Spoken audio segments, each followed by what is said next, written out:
같이 일어나서 기쁨으로 찬양합시다.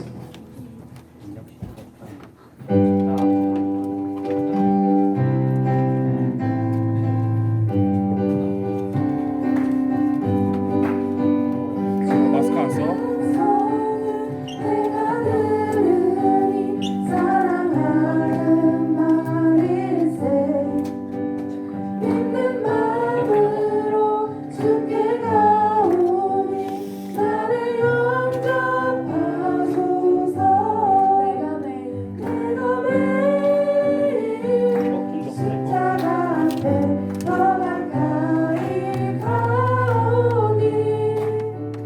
구세주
것이 아니라 우리의 모든 것들을 주님 앞에 내려놓고 오직 주님의 성령의 능력 가운데 나아갈 수 있도록 주님 도와주시옵소서. 내 자신을 십자가에 버리고 아버지 십자가에 못 박고 아버지 정말 주님의 능력 가운데 아버지 주님만을 예배하며 나아가게 도와주시옵소서.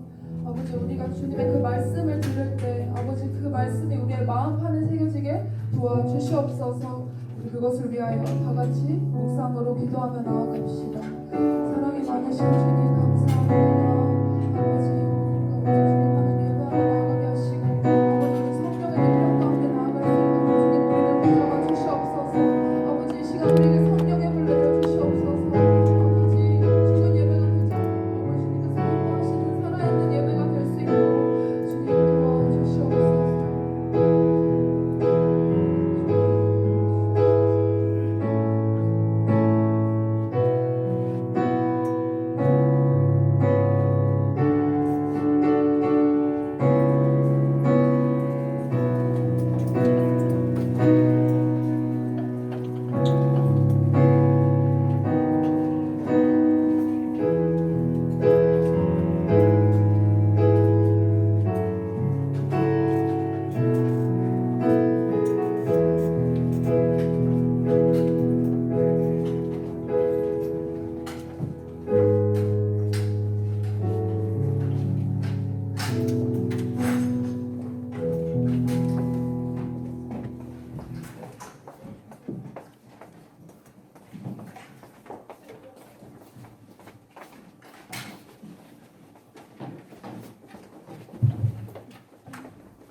사도신경으로 신앙 고백하시겠습니다.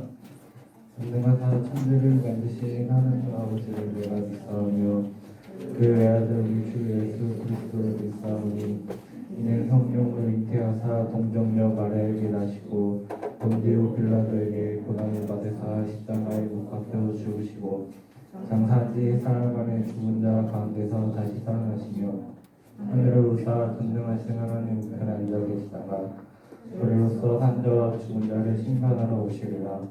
성경을 믿사오며 거룩한 공예와 성도가 서로 교통하는 것과 죄를 사하여 주시는 것과 몸이 다시 사는 것과 영원히 사는 것을 믿사옵나이다. 아멘. 사랑과 은혜가 충만하신 하나님, 오늘도 우리 중고등부 학생들과 선생님들이 함께 모여 예배할 수 있게 해주심을 감사드립니다. 비록 코로나 이전만큼 많은 사람들이 모이지는 못하지만 우리가 다시 모이는데 힘쓰고 예배자로 나아가고 살아갈 수 있도록 하나님께서 함께하여 주시옵소서. 현재 코로나 바이러스로 인해 전 세계가 혼란을 겪고 있습니다. 조금씩 좋아지고는 있지만 아직도 감염될 수 있다는 걱정과 두려움을 가지고 살아가야 합니다. 속히 이번 사태를 회복시켜 주시어서 많은 사람들이 겪고 있는 아픔과 어려움을 치료하여 주시옵소서. 고등학교 3학년이 개학을 하고 순차적으로 개학을 진행하고 있습니다. 바이러스로부터 우리 학생들을 지켜주시고 혼란스러운 이때에 고3 학생들이 수험을 준비하는 데 도와주시고 모든 학생들이 공부할 때는 지혜를 허락해 주셔서 하나님께서 지으신 그대로 살아가는 학생들 되게 하여 주시옵소서. 오늘도 강도사님께서 말씀을 선포하실 때에 하나님께서 우리에게 하시는 말씀이라 믿고 우리에게 듣는 길을 허락해 주셔서 하나님의 말씀이 우리 마음 가운데 새겨지고 말씀대로 살아갈 수 있도록 함께하여 주시옵소서.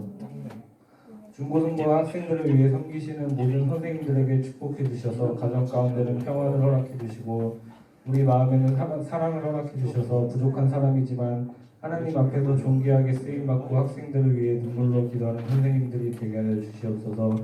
예배를 마치는 시간까지 사단 마귀가 틈타지 않도록 주님께서 지켜주실 줄 믿고 살아계신 예수님의 이름으로 기도드립니다.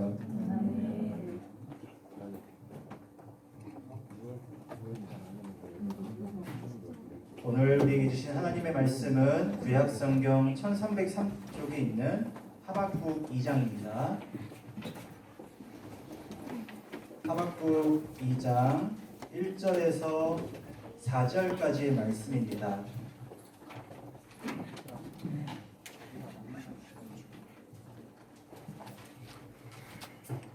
하박국 2장 1절에서 4절까지의 말씀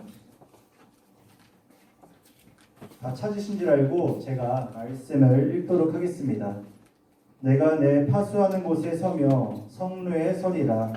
그가 내게 무엇이라 말씀하실는지 기다리고 바라보며 나의 질문에 대하여 어떻게 대답하실는지 보리라 하였더니 여호와께서 내게 대답하여 이르시되 너는 이 묵시를 기록하여 판에 명백히 새기되 달려가면서도 읽을 수 있게 하라. 이 묵시는 정한 때가 있나니 그 종말이 속히 이르겠고 결코 거짓되지 아니하리라. 비록 더딜지라도 기다리라. 지체되지 않고 반드시 응하리라. 보라, 그의 마음은 교만하며 그 속에서 정직하지 못하나 의인은 그의 믿음으로 말미암아 살리라. 아멘. 할렐루야. 다시 한번 해보겠습니다. 할렐루야. 네, 이 자리에 주님을 사랑하는 마음으로 예배하고자 이 자리에 나오신 여러분 한 분 한 분을 진심으로 환영하고 축복합니다. 이 시간 우리 말씀을 같이 나누기에 앞서 옆 사람과 좀 얼굴을 바라보며 인사하면 좋겠습니다.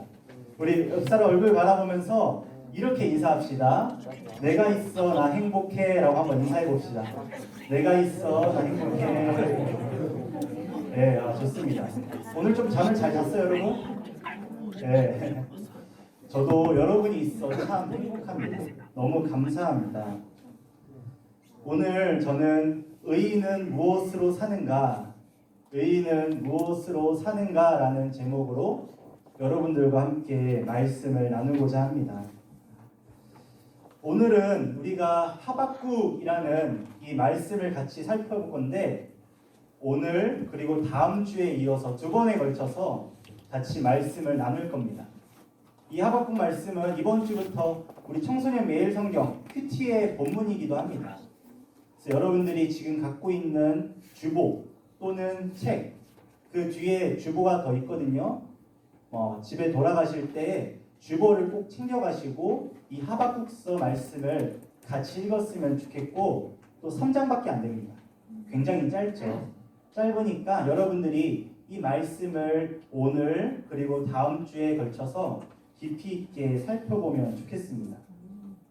짧은 말씀이지만 우리에게 꼭 필요한 말씀이기 때문에 이 시간 마음을 열고 믿음으로 이 말씀을 받는 우리 모두가 되었으면 좋겠습니다. 말씀으로 다시 돌아가서, 제목으로 다시 돌아가서 제가 한번 질문을 해보겠습니다. 의인은 무엇으로 살까요, 여러분? 의인. 좀 의인이라는 말이 좀 어렵죠? 그렇다면 이렇게 바꿔보겠습니다. 사람은 무엇으로 살까요, 여러분? 사람은 무엇으로 살까요?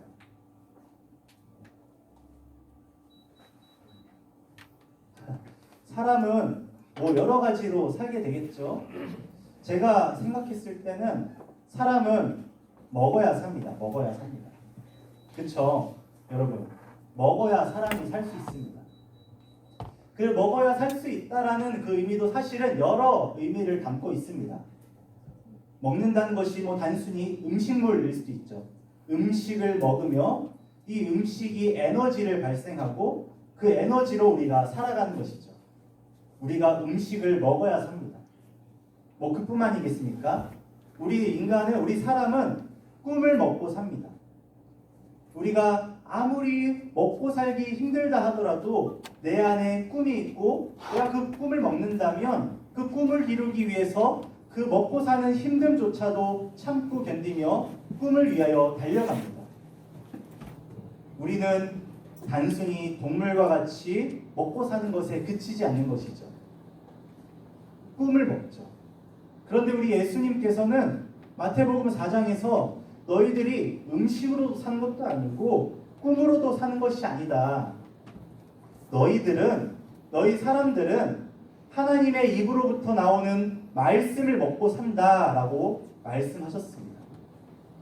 우리 그리스도인들은, 하나님의 자녀는 많은 것을 먹어야 되지만 하나님의 말씀을 먹고 살아야 됩니다. 영적인 존재라는 것이죠. 이 시간 우리가 들려지는, 우리에게 허락된 이 음식, 이 말씀을 우리가 먹지 않고서는 우리가 하루를 살아갈 수 없습니다. 단지 먹는 것에 우리의 마음이 빼앗기지 않고 이 시간 들려지는 영의 양식, 그 말씀을 우리가 잘 먹기를 원하고, 또 그 들려지는 하박국 말씀이 우리 안에 양분이 되고 에너지가 되어서 이번 한 주간 살아가는 귀한 시간이 되었으면 좋겠습니다. 하박국이라는 말 아마 생소할 것 같은데, 하박국이라는 말은 포옹하다, 껴안다라는 의미입니다. 무엇을 그러면 하박국은 껴안고 포옹했느냐? 여러 가지를 껴안고 포옹했지만 그 당시 유대 사회의 문제와 죄된 모습들을 껴안고 포옹했던 사람입니다. 아파했고요, 고민했고요, 그것들을 주님께 묻고 하소연했던 사람이 바로 하박국이었습니다. 그런데 이 점차 하나님과 대화 나누고 하나님의 말씀이 하박국 마음에 들어갔을 때에 그 문제가 문제시 되지 않고 문제보다 더 크신 하나님의 그 신실하심과 사랑을 포옹하고 껴안게 되었습니다. 하박국이 그렇게 변화된 것이죠. 눈에 보이는 문제들, 상황들, 그로 인한 아픔들을 껴안다가 그것들을 품으시는 예수님 하나님을 품게 되었다는 것입니다.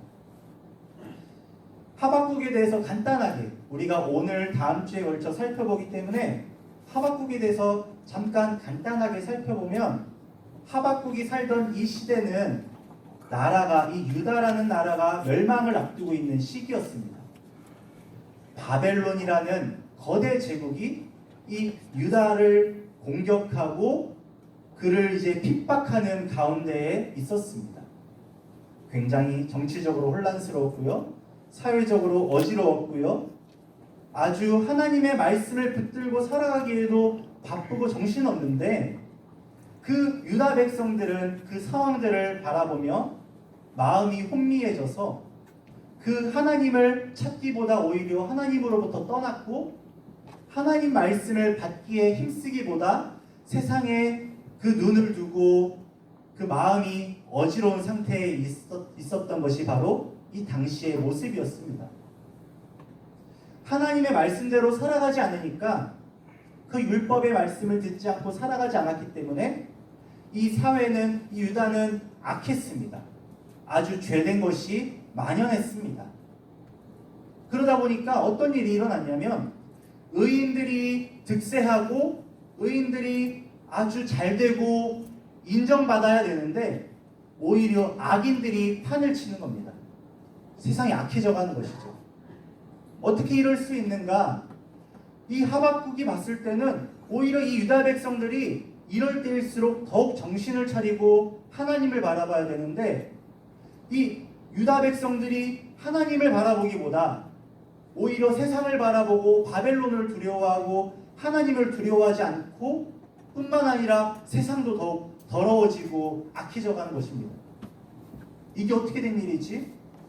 유다 백성들이 하나님의 백성들로서 하나님께 인정받고 세상 가운데 영향을 미쳐야 되는데 오히려 악해지는 겁니다.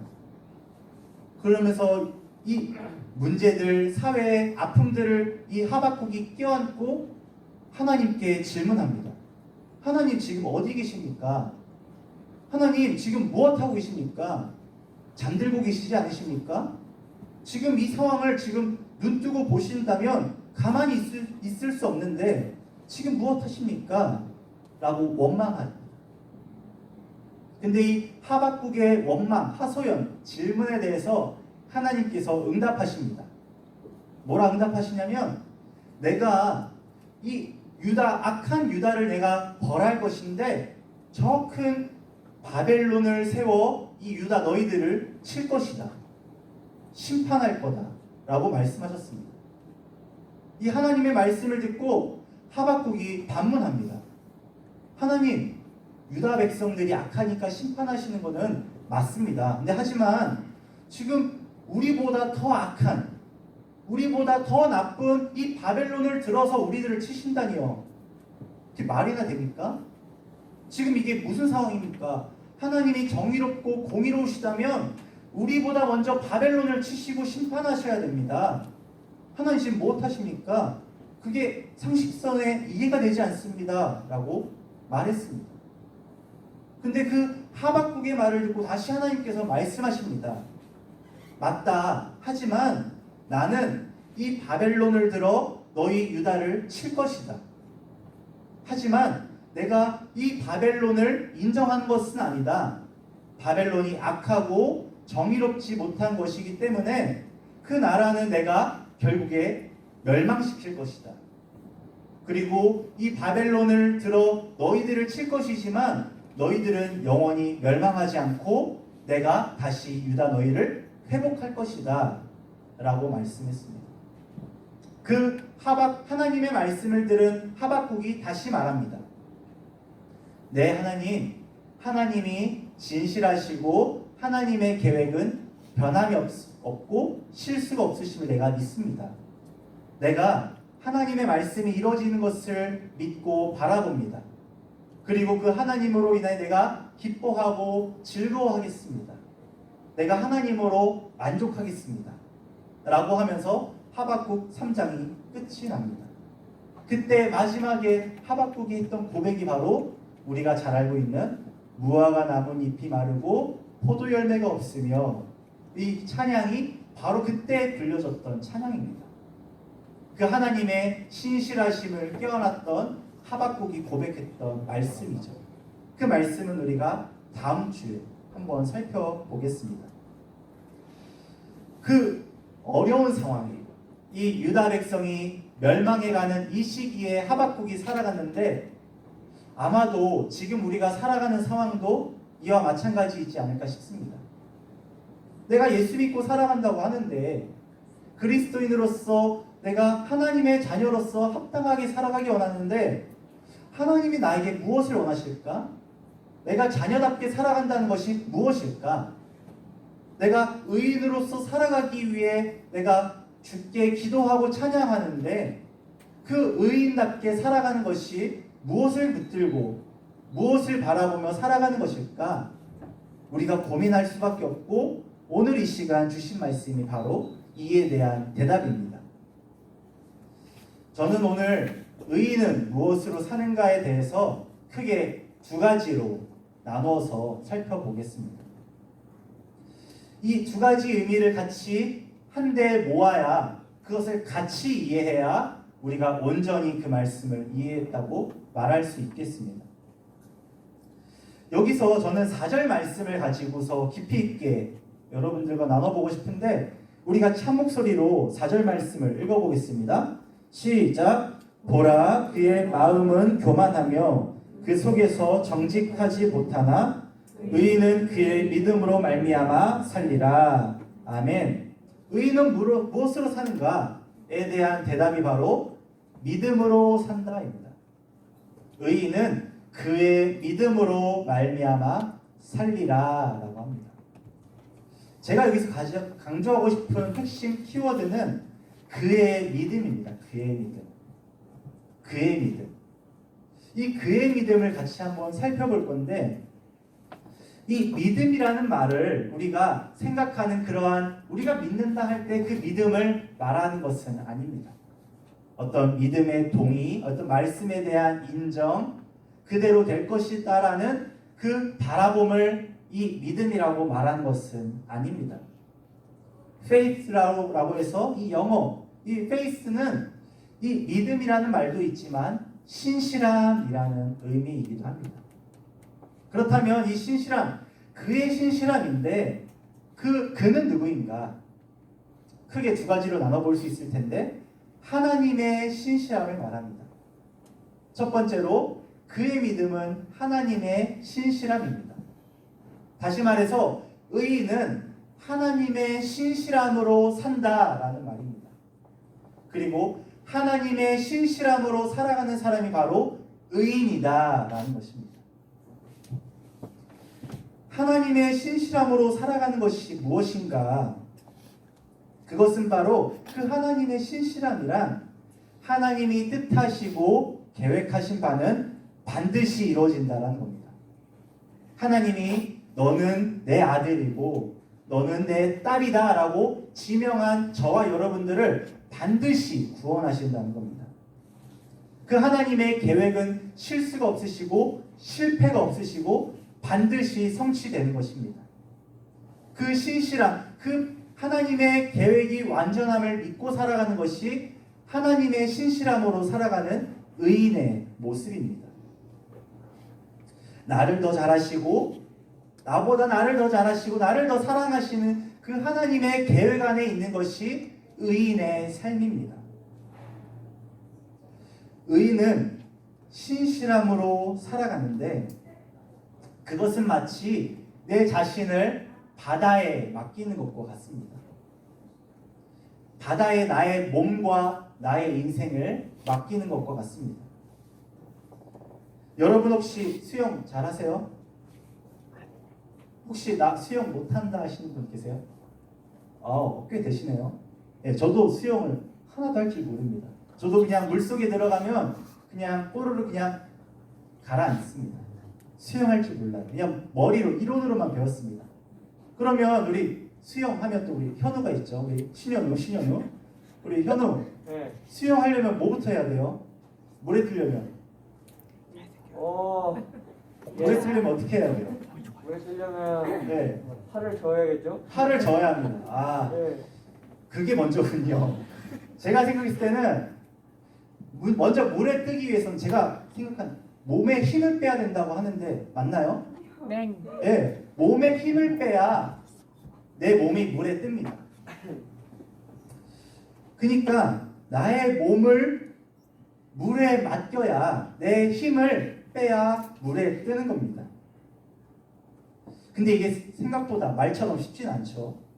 그냥 물속에 빠지면 뭔가 움츠러들고 힘이 들어가고 그냥 그렇게 물에 빠지는 겁니다. 근데 우리 인생도 우리 믿음 생활도 이와 마찬가지인 것 같습니다. 우리가 인생을 살아가다 보면 바다 한가운데 있는 것과 같아서 우리가 태평양 한가운데 있는 것 같아서 나 혼자 있는 것 같습니다. 외롭고 또 누구 하나 나를 도와줄 사람이 없고 또 때로는 그 찰싹거리는 그 파도에 내가 이 바닷물을 먹고 고통스러워하기도 합니다.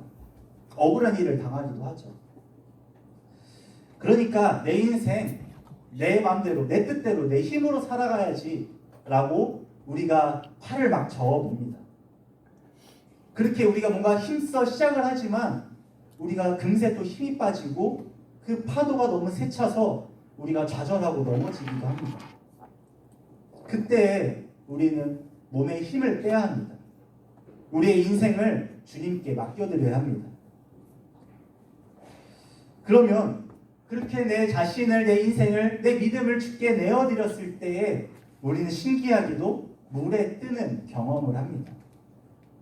그리고 더 나아가서 그 내 몸을 물에 둥실둥실 맡겼을 때에 내가 해를 입지 않고 또 내가 하나님이 인도하시는 그 물결을 따라 내가 나아간다는 것을 우리가 깨닫게 됩니다. 경험하게 됩니다. 그리고 그것이 나에게 가장 좋은 모습이고 오히려 그 인생을 내가 기대하게 됩니다. 하나님이 나를 이끌고 가실 거라는 그 기대가 차게 된다는 것이죠. 그것이 바로 하나님의 신실함으로 살아가는 의인의 모습입니다. 하나님의 신실함을 따라 살아가는 것은 바다에 나의 몸과 나의 인생을 맡기는 것과 같다는 것이죠. 그것이 가장 좋은 것이고 그것이 나에게 가장 아름답고 선한 모습입니다. 비록 우리는 우리의 삶을 다 이해할 수 없을지라도 하나님께서는 나보다 나를 더 잘 아시고 나보다 나를 더 사랑하시기 때문에 내가 그 변함없으신 반드시 이루시는 그 하나님의 계획에 나 자신을 맡길 수 있는 것입니다. 그렇게 되면 망망대해다 할지라도 나 혼자 있는 것 같다 할지라도 그 바다 물결, 그 하나님의 신실함을 따라 살아간다면 그것이 가장 선하고 아름다운 삶으로 인도될 것을 우리가 믿어야 합니다. 그리고 그 신실함을 따라 살아가는 것이 바로 그리스도인의 모습입니다. 첫 번째로 하나님의 신실함으로 살아가는 사람이 의인이다 라고 말씀을 드렸는데 두 번째는 그는 나의 나 그러니까 나의 신실함으로 살아가는 것입니다. 다시 말해서 그 하나님의 신실함을 입은 내가 신실하게 살아가는 것이 의인에 합당한 삶이라는 것입니다. 내 자신을 그저 긍정적으로 내 자신을 활기차게 내가 뭔가 멋들어지게 깨끗하게 부지런하게 착하게 살아가는 것을 신실한 삶이라고 오해해서는 안 됩니다. 그렇지 않은 믿지 않는 사람들도 얼마든지 착하고 멋지게 살아갈 수 있죠. 그것을 가지고 신실함이라고 말하지는 않습니다. 신실한 삶이란 레위기 11장 45절 말씀과 같이 내가 거룩하니 너희도 거룩하라 라는 그 말씀을 따라 거룩하게 살아가는 삶입니다. 거룩함이란 분별된, 구별된 내가 이 땅에 속했으나 이에 속하지 않고 내가 하늘을 바라보며 하나님의 가치관으로 살아가는 것이 분별되고 구별된 그리스도인의 삶입니다. 그리고 거룩한 삶이란 요한복음 15장 5절 말씀과 같이 예수님은 포도나무고 나는 가지로서 그가 내 안에 내가 그 안에 머무는 삶이 바로 신실한 거룩한 삶입니다. 내가 하나님의 그 가치관을 가지고 내가 그 가치관으로 살아가는 것이고 하나님의 마음을 품고 내가 하나님 마음으로 내가 살아가는 것이 거룩한 삶이고 하나님의 손으로 하나님의 발을 내 손과 발로 삼아서 살아가는 것이 바로 거룩한 삶입니다. 그것이 바로 조금 어려운 표현일 수 있겠지만 예수님과 연합되었다라는 의미입니다. 하나님과 내가 하나 되었다라는 의미입니다. 그렇게 하나님의 거룩하심을 닮아 거룩한 삶을 살아가는 것이 바로 하나님이 바라시는 신실한 삶입니다. 그것이 바로 의인의 삶입니다. 다시 수영으로 한번 돌아가 보면 우리가 그렇게 둥실둥실 하나님의 그 바다의 물결에 내 몸을 맡기는 것이 신실한 삶이지만 우리가 그렇게 그냥 하나님의 뜻대로 됩니다라고 내가 내 힘을 마냥 풀어놓아서는 안 됩니다. 그렇게 내 몸이 바다 물결에 떴다면 이제는 우리가 손과 발을 사용하여서 물장구를 쳐야 됩니다. 이제 손과 발을 움직여야 하는 것입니다.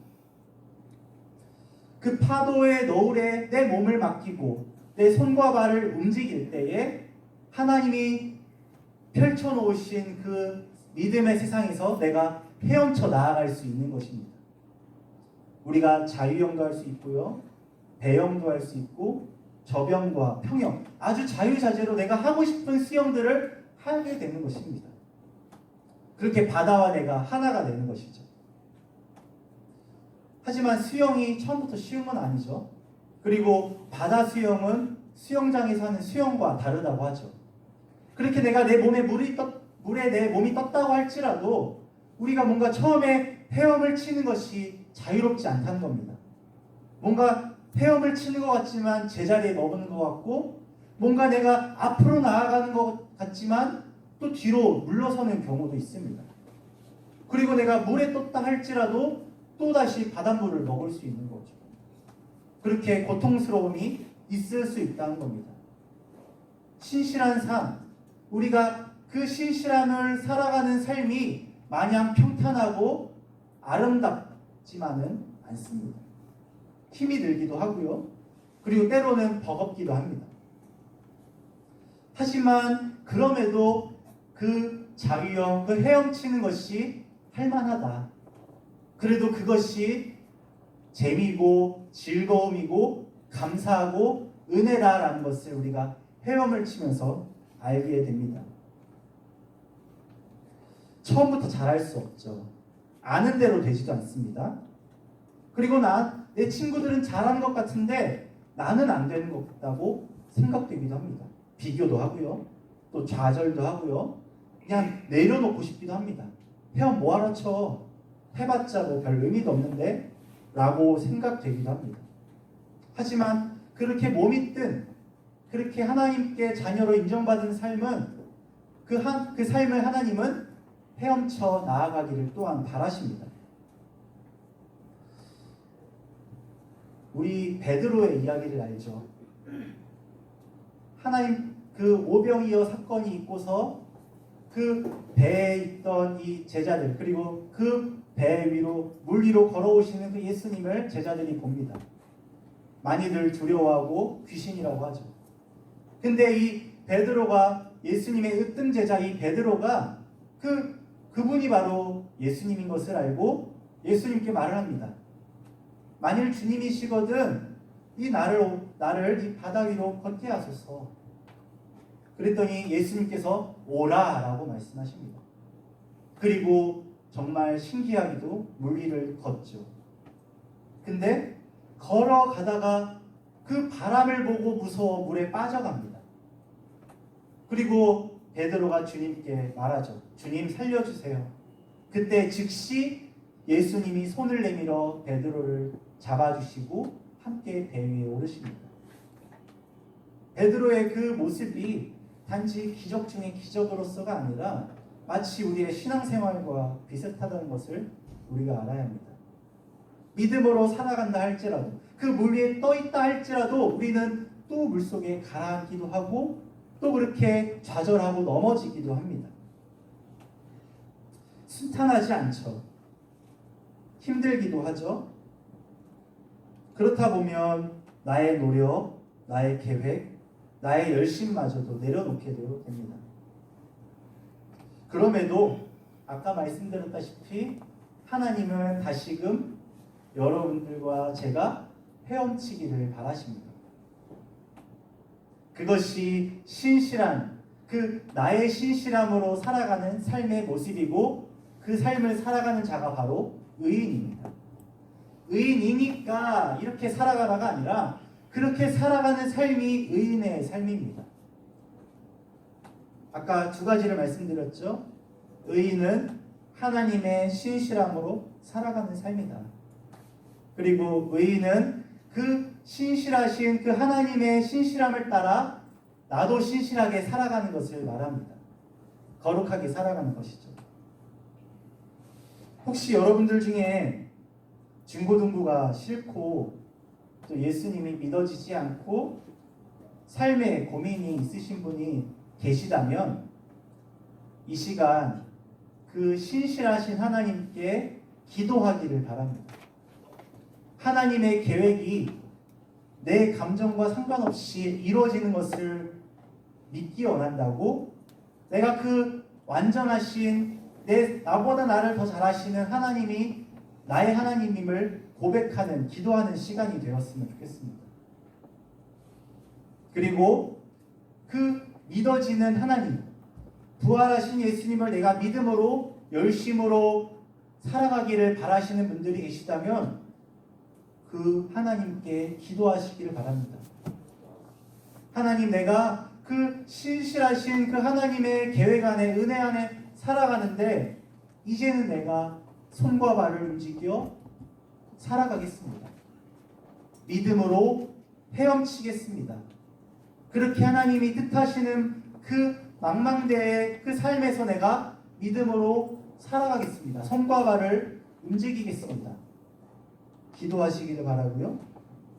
또 혹시나 내가 그때는 예전에는 잘 믿었으나 내가 지금은 예전만 못한 믿음을 가지고 있다 생각이 되고 또 식어졌다고 생각되는 여러분들의 모습이 보이신다면 그 여러분들 다시금 예수님께 기도하시기를 바랍니다. 아마 그런 분들이 여기 계실 것 같은데 그런 분이 계시다면 무엇부터 해야 되냐면 다시 여러분들의 힘을 빼셔야 합니다. 다시 그 하나님의 신실하심에 내 몸을 맡겨야 합니다. 그때는 헤엄을 치지 않으셔도 됩니다. 그냥 내 몸이 뜨는 것부터 다시 시작해야 합니다.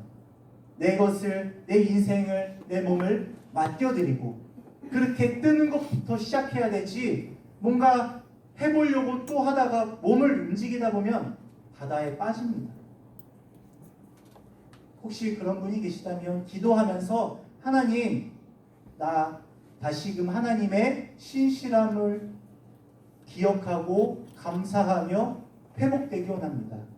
그리고 그 회복된 그 힘을 가지고 내가 다시금 헤엄쳐 살아가겠습니다.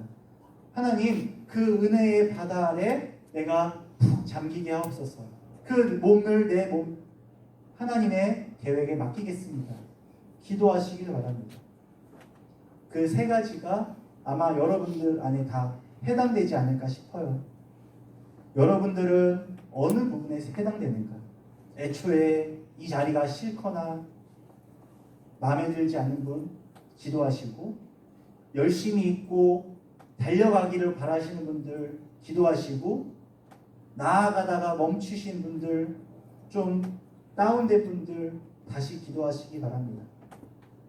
의인은 그저 항상 잘하는 것이 아니라 내려갔을 때에도 주를 바라보고 올라가 있을 때도 주를 바라보는 사람이 바로 의인의 삶입니다. 그 삶을 오늘 살아가기 바라고 또 이번 한 주 살아가기 바랍니다. 그 의인의 삶이 그 하나님의 신실함에 내 몸을 맡기는 것이 바로 오늘 이 예배입니다. 하나님, 내 인생을 내 마음을 온전히 주께 맡겨드립니다. 그 내 몸이 뜨는 시간이 바로 오늘 이 예배 시간, 주일 예배 시간입니다. 그렇다면 오늘, 내일, 모레 계속 토요일까지 또 그렇게 헤엄치는 것이 또 바로 의인의 삶의 모습이겠죠. 하나님이 허락하신 매일매일의 삶, 은혜 가운데 하나님의 신실함을 따라 나의 신실함을 가지고 믿음으로 살아가는 저와 여러분들이 되었으면 좋겠습니다. 그러기를 바라시는 분들, 이 시간 그러한 은혜가 내게 있기를 바라시는 분들, 우리 다 같이 두 눈을 감고 두 손을 모으고 함께 기도하기 원합니다. 하나님, 내가 이렇습니다. 아까 말한 세 가지 중에 내가 이에 해당합니다. 하나님, 그럼에도 그렇지만 내가 주를 바라보겠습니다. 하나님의 신실함, 나의 신실함, 그의 믿음을 가지고 의인의 삶을 살아가기 원합니다. 그렇게 오늘 내일 하루하루 한 주 한 주 살아가는 주의 자녀 되기 원합니다. 이 시간 우리 다 같이 소리내어서 주님께 기도하시겠습니다. 하나님 아버지 감사합니다. 아버지 하나님, 그의 믿음으로 살아가는 의인의 삶이 나의 삶이기를 바랍니다. 하나님의 신실함, 나의 신실함으로 살아가는 인생이기를 원합니다. 바다와 같은 그 인생 속에서 내가 물에 빠지기도 하고 또 바닷물을 먹어 고통스럽기도 하고 내 생각대로 되지 않는 인생 같지만, 그것이 믿음 생활 같지만, 아버지 무엇보다 내가 먼저 하나님의 신실하심에 따라 내 몸을, 내 인생을 맡겨드리기 원합니다. 그렇게 물 위에 내가 뜨기 원합니다. 그리고 그 하나님의 신실하심에 나를 그저 맡기는 것에 그치지 않고 내 손과 발을 움직여 헤엄쳐 나아가기를 원합니다. 아버지 하나님, 그렇게 신실함을 가지고 하나님의 거룩하심을 닮아 하루하루 거룩한 삶을 살아가기 원합니다. 아버지 하나님, 내가 잠시 멈췄습니다. 아버지 하나님, 이전만 못한 믿음을 가지고 있는 것 같습니다. 아버지 하나님, 이러한 나조차도 주님이 나를 부르시고 하나님이 자녀 삼아주신 줄을 내가 압니다. 그럼에도 내가 다시금 주를 바라봅니다. 내 인생을, 나의 몸을 아버지 하나님의 신실하심에 맡겨드리고 다시 떠오르기를 원합니다. 아버지 하나님, 오늘 하루, 이번 한 주간 그 신실하심을 따라 신실하게 살아가는 우리 인생 하루하루 되도록 주님 인도하여 주시옵소서. 하나님 감사합니다. 의인은 그의 믿음으로 살리라 말씀하셨는데, 하나님의 신실하심을 따라 또 나의 신실함으로 살아가는 줄을 오늘 말씀을 통해 깨달았습니다. 아버지 하나님, 믿음이라는 것이 단지 나의 마음의 동의와 감정의 요동침이 아니라 그 하나님의 그 계획, 변함없으신 뜻을 따라 살아가는 삶이 의인의 삶이고, 하나님의 거룩하심을 닮아 거룩하게 살아가는 것이 의인의 삶임을 다시 한번 깨닫게 되었습니다. 비유를 통해 알게 된 것처럼 그 바다에 나의 인생을 맡기고 하나님의 신실하심에 내 몸을 맡겨드리며 하나님의 그 신실하심을 따라 신실함으로 살아가는 내 인생 하루하루 되도록 주님 인도하여 주옵소서. 내 뜻대로, 내 마음대로, 내 계획대로 살아가지 않는다 할지라도 나보다 나를 더 잘하시고 나보다 나를 더 사랑하시는 그 주님의 신실하심을 믿고 의지하며 하루하루 주를 바라보며 살아가는 예배자가 되도록 주님 인도하여 주옵소서. 감사드리며 예수님의 이름으로 기도드립니다. 아멘. 이 시간 준비하신 예물 하나님께 드리겠습니다.